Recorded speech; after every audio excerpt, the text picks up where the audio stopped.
今晚我哋住嘅酒店咧，就係我哋之前都介紹過溫故知新，但係就喺一期島嘅另一間叫海裏村上，算係島上面咧最豪華嘅一間旅館。嗱，其實咧我點解會住呢間旅館咧？一嚟我已經俾個 lobby 吸引咗啦。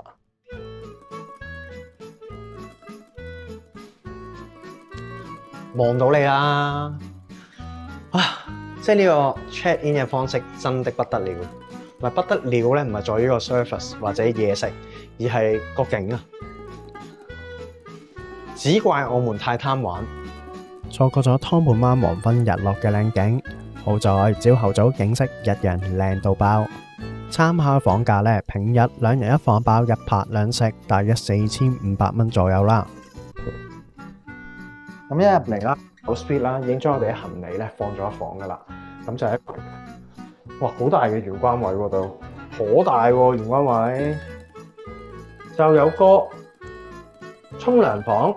咁沖涼房咧，女士啊正啦，有塊大一大化妝鏡，浴室嘅面積咧相當之夠用噶啦。沖涼房咧就可以話係麻雀雖小五臟俱全咁啦，製造強調使用天然原料嘅福江苑保養品牌。之後咧到嚟就一個好闊可以打關鬥嘅廳啦。好啦，咁出到嚟哇，海嘅味道。咁出邊暫時乜都睇唔到，所以咪即刻換個日景俾大家 feel 一 feel 咯。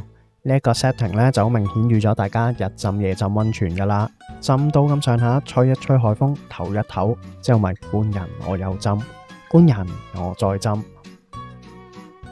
無遮擋嘅，係咪玻璃遮擋嚟嘅？即係你而家可以哇，海水嘅味道。哦，正！金黃色嘅超高濃度天然溫泉，佢嘅有效成分含量大約係溫泉嘅基準值17倍。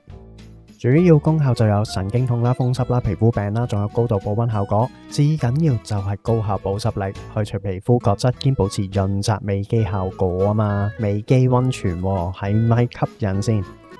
好夠用啦！咁另外一邊啦，係一個小嘅偏廳啦，咁呢個偏廳咧就俾你去慢慢去欣賞個海景嘅，畀你下午嘅時光慢慢喺度睇。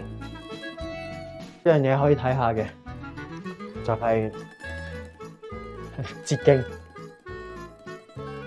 出翻門口。